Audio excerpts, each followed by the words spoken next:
there's everybody's own interpretation, I think, of virtual farm trips, virtual farm tours, field trips. I mean, if you do a quick Google search, you'll see there's just anywhere from pre-recorded content to some people doing some highly produced 360 content, scripted tours, live tours, anything and anywhere now on any social media channel, as simple as just some farmers trying to connect with their audience and going directly live there. So there's a lot and a wide range of what could be considered a virtual farm tour, a virtual farm field trip, whatever you might want to call them. What the heck is a virtual farm trip? Whether you call them virtual farm tours, virtual field trips, or something else, why would you want to host one? And what needs to be considered when planning to do so? We're going to break down the basics of virtual farm trips on today's episode of Shooting the Shift.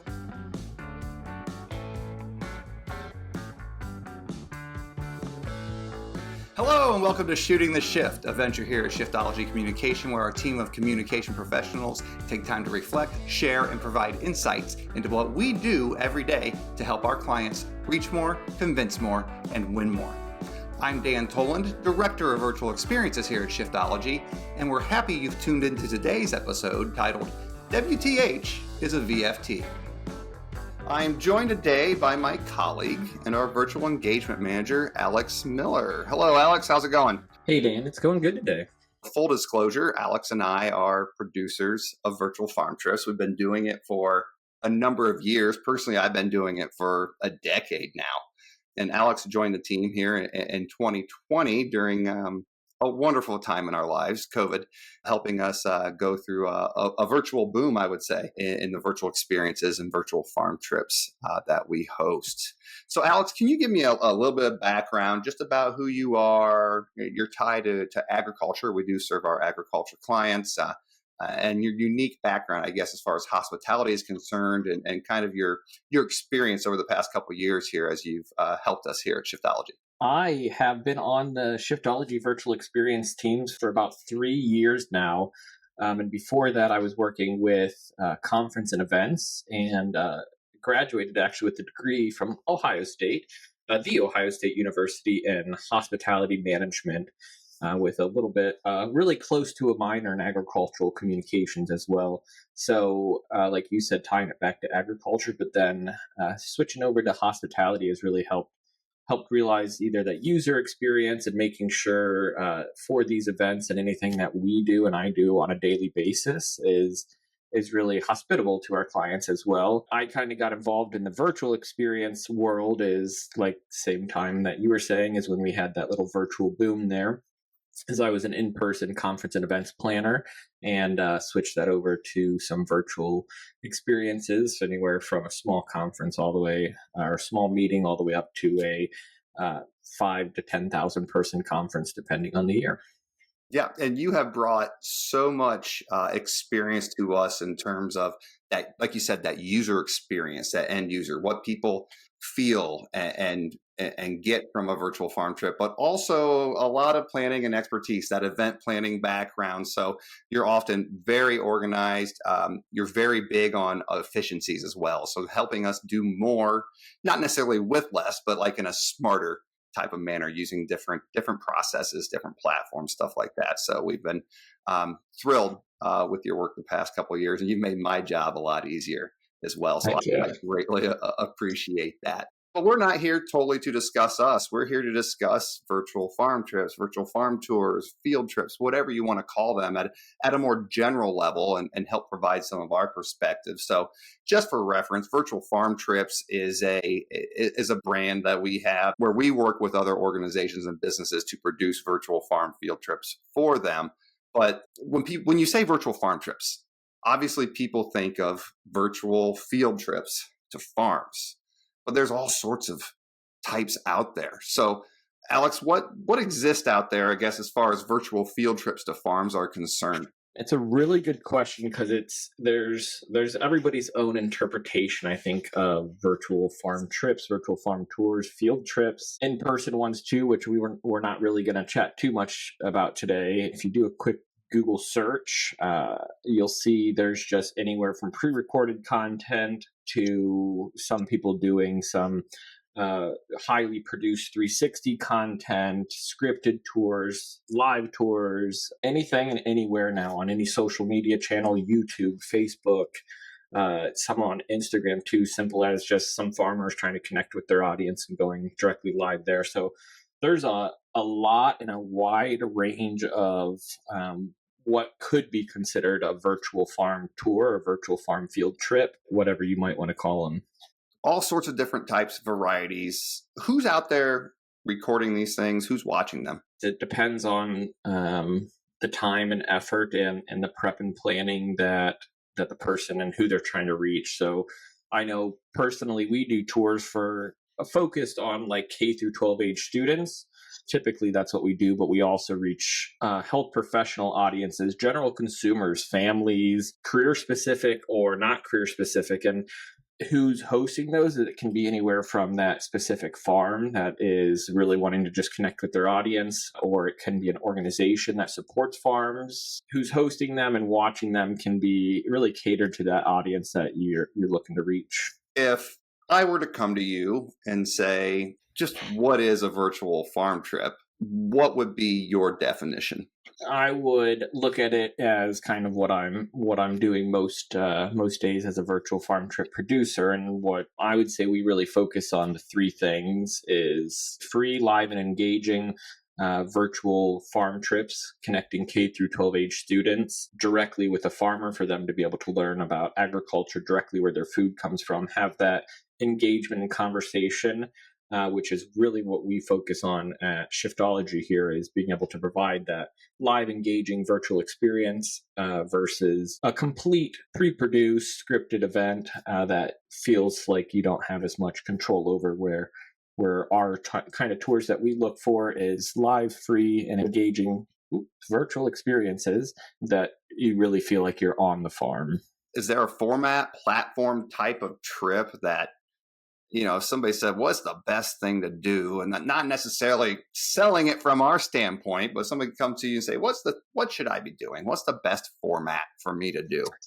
None of the things that we're ever going to say or do probably can match you walking out, visiting a farm, being able to see, touch, feel, hear everything there. You can't really meet that need exactly virtual, but you could be really close. And the closest way we found, and what I think is one of the coolest ways, is through a live tour where you can actually feel like you're having a conversation and it's not a presentation, where there's ways to engage with the farmer and maybe even a moderator on the tour or a special guest on the tour. Those ways really makes it feel like the attendees are sitting there having that conversation, especially know if anybody listening here or watching knows, working with students as young as kindergarten or even capturing attention of high schoolers, is there's really needs that engagement level of being able to feel like the questions that they want to know are actually being asked and asked in live time, or their classroom could get a little shout out. So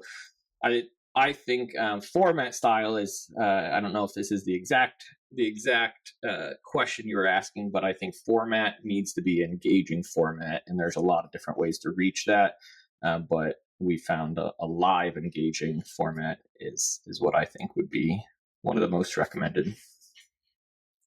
I would imagine and do know from our experience that planning live events is a little bit more comprehensive than just going out and shooting a video. So what needs to be considered for those who want to host a live type of event? There's definitely a lot to go into it, and there's a lot of different layers that are involved with being able to really just pull off a tour. And it can be as simple as somebody just going out and doing a Q&A session on their phone, that they pull up their phone and this, that. But jokingly, I think the most important thing is cell phone service. You go out in the middle of nowhere, partners all over the US that are doing tours, and there's beautiful farms that would be so cool to show off and see and everything. But the first step is just really having internet connectivity.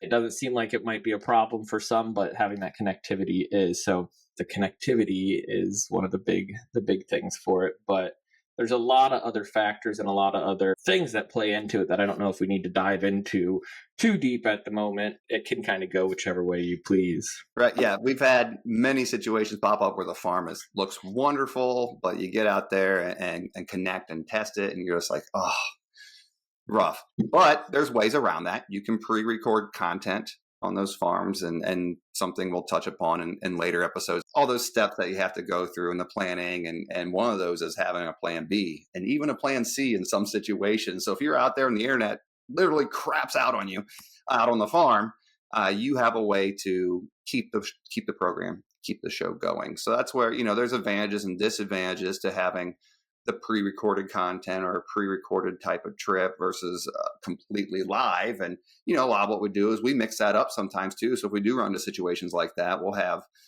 pre-recorded content mixed with live engagement. So you can still host a live tour with pre-recorded content, right? Yeah, absolutely. I want to kind of take a step back to that engagement standpoint. You talked about hospitality. Engagement is key. And I think that, you want that end user to come away with a certain experience, certain feeling, obviously, the attendee. And it might vary a little bit, or it might be similar, I guess, if you're talking about a totally pre-recorded type of thing versus a live thing. So with your hospitality background being really big on engagement, what were the key things that you need to do to make sure you're engaging people properly, whether it is pre-recorded or live? There's a lot of things that can be put into engaging. Like for our stuff is we don't focus on scripting as much, but there still needs to be that structure. And I guess the easiest way to kind of talk about that structure is looking at it as more of like a Q&A session where just as you were, if you were in person or anything, is it would be how can you just randomly kind of intertwine questions or intertwine other added visuals too, like you were saying, of being able to pull in other content.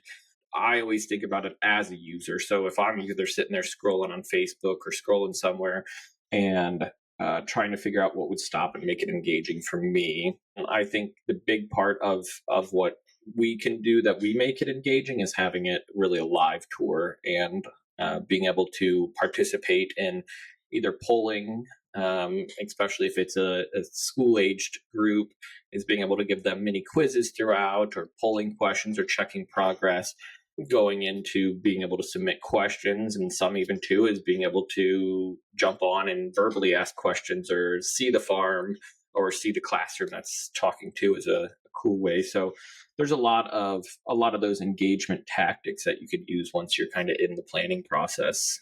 And I would say if you're hosting a lifestyle event, the moderator makes a big difference too. You can sit there and be rather bland and say, okay, we're going to go here, we're going to go there, or you can inject the personality in there. So I think not only the moderator, but also whoever the farmer would be, having a little bit of personality goes a long way, right? Yeah. I would say just to take a step back too is, I don't know if you want to or want me to, but to kind of help the listeners understand is what you mean by moderator. Because some virtual tours you watch that are recorded, they might just be a somebody walking out in the field, or it might be somebody interviewing. So what would you call a moderator? What would you consider a moderator? Kind of what I'm doing right now.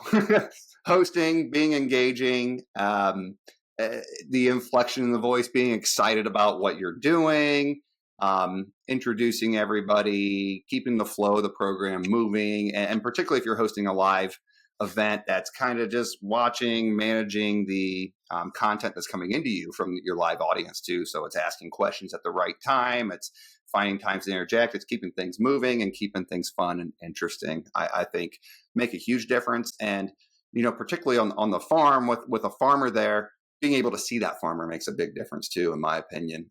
So a lot of times we'll have folks that are out there with the cameras, their gimbals, whatever they're using, so we can see that farmer interacting instead of the farmer holding it and showing everything that's going on. So I think that makes a big difference as well. You related yourself to a moderator, which hopefully you're doing exactly what I'm going to say in the end here. But as far as that moderator, I think their job too is to make the farmer take all the sweat off the farmer and not feel like, or the featured guest, I guess. We're talking a lot about virtual farm trips and farmer, but if there's other guests or showing careers in agriculture, anything like that, is the moderator is that person there to handle all that stuff. So kind of hopefully as it seems like it's going for this is I can just sit back, relax, and you kind of handle all the technical stuff or some more of the questions coming in, and the farmer can just kind of sit back, relax, and talk about what they know and not have to worry about that. So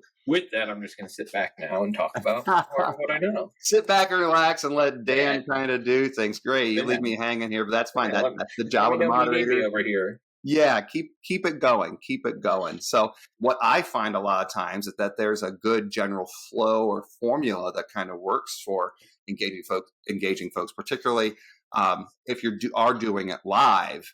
What's the right balance of showing and talking or being a talking head versus doing Q&A. What have you found to be that balance? I guess I'll ask you first. I would say 50-50 questions to presentation or content.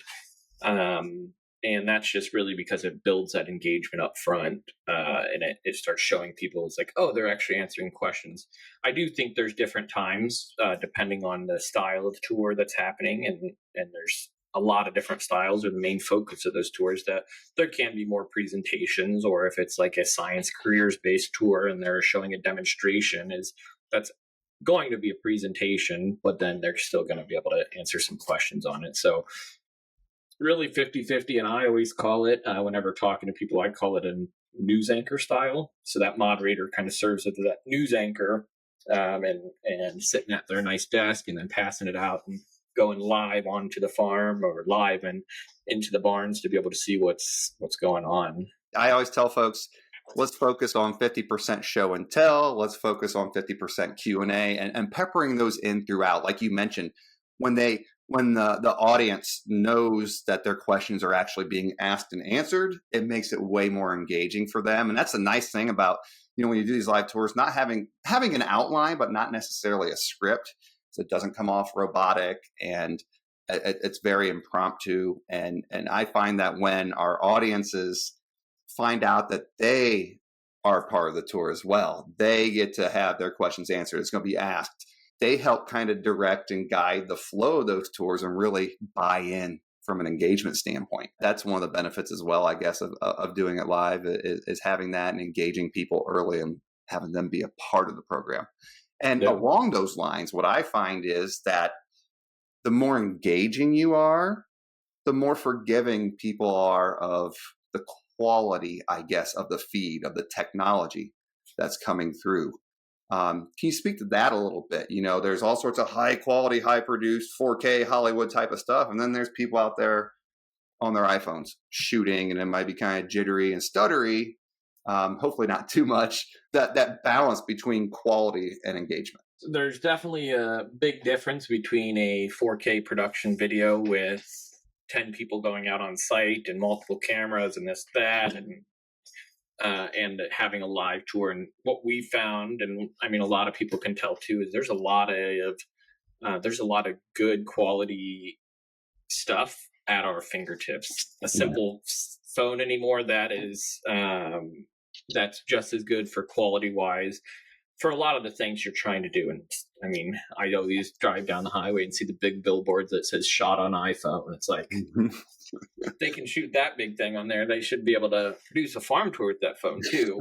That forgiveness that you kind of get is like what I would say I always focus on and work when I work with clients. The goal is to have as little technical issues as possible. And when you can't hear somebody, sometimes that's worse than a blurry video or something, or video that's not that 4K quality. I always focus on never having those technical burdens, or not technical burdens, but technical issues, and putting, like you said before, plan B, C, D in place to make sure we have that all set up. But really from that user end, from what I found, a lot of people care more about being able to connect live and engage and be able to see and feel like they're in control of the tour. They're having a front seat in that tour versus sitting back in the back of the tour in person and can't see or hear. So they would rather usually have that and be able to just click play on a video and feel like they're being talked to and not involved in that conversation. So there's always a trade-off.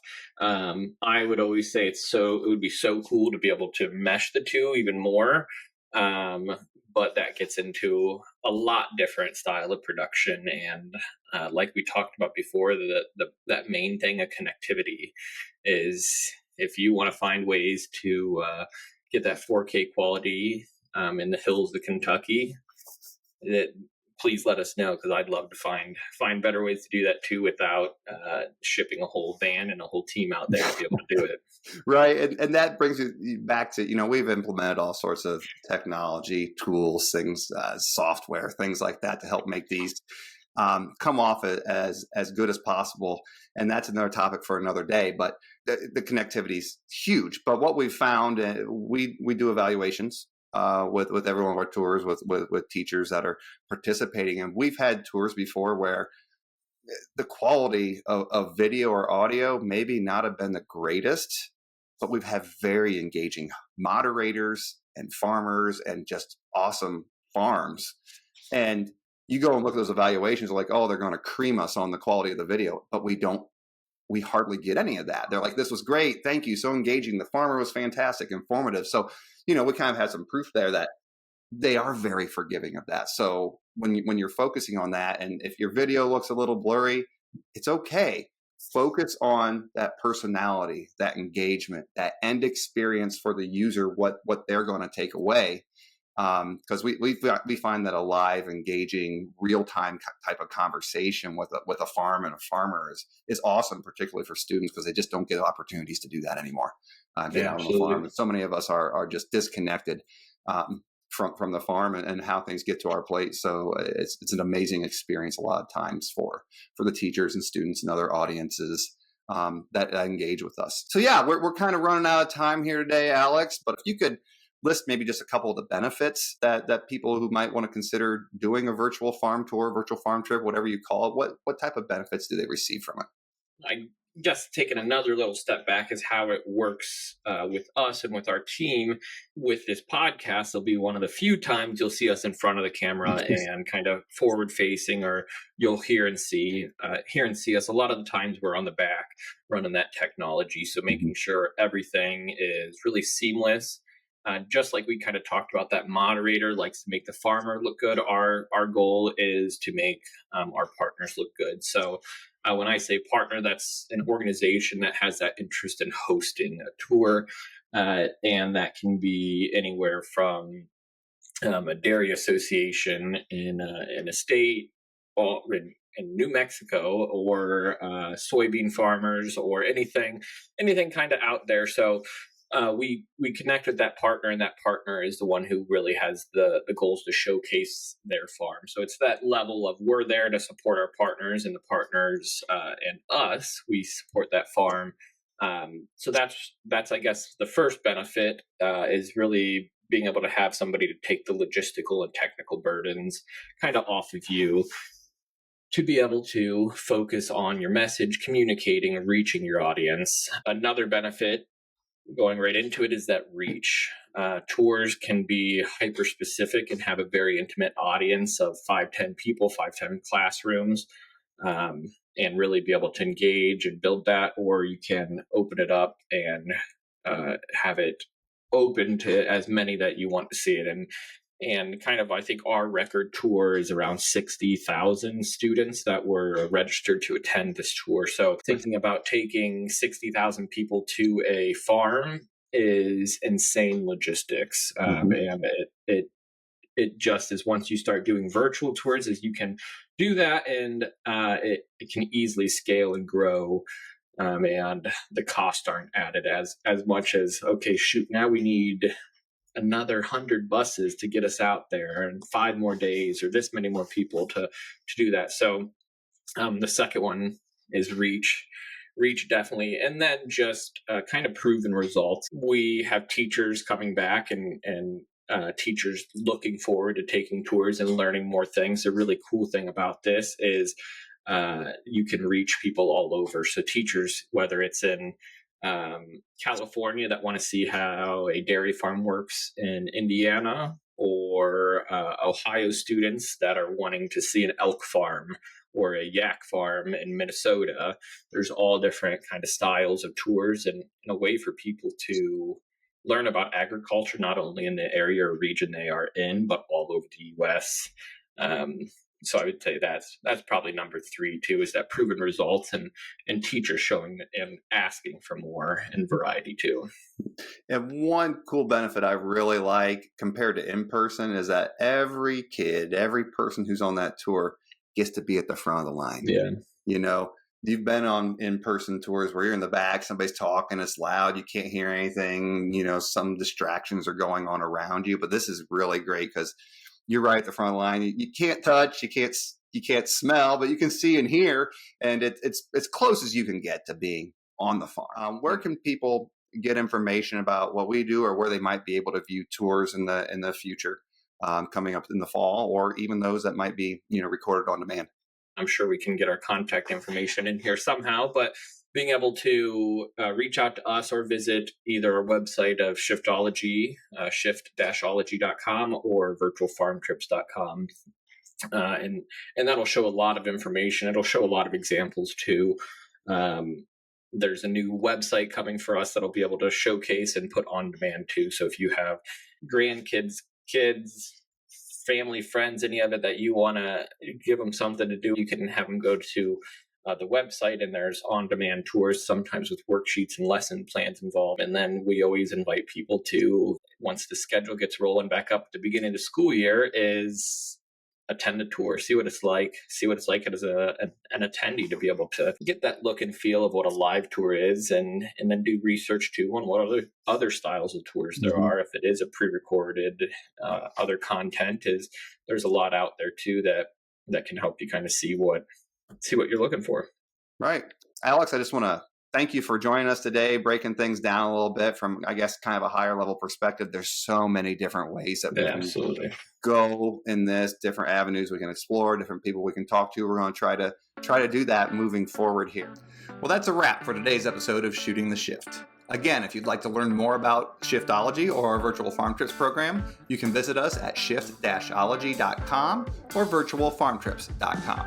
You can also get in contact with us on our website for a free 30-minute consultation to learn more about what we do and what we can offer you. On behalf of our entire team here at Shiftology, I'm Dan Toland saying thanks for listening, and we hope you'll join us on a future episode of Shooting the Shift.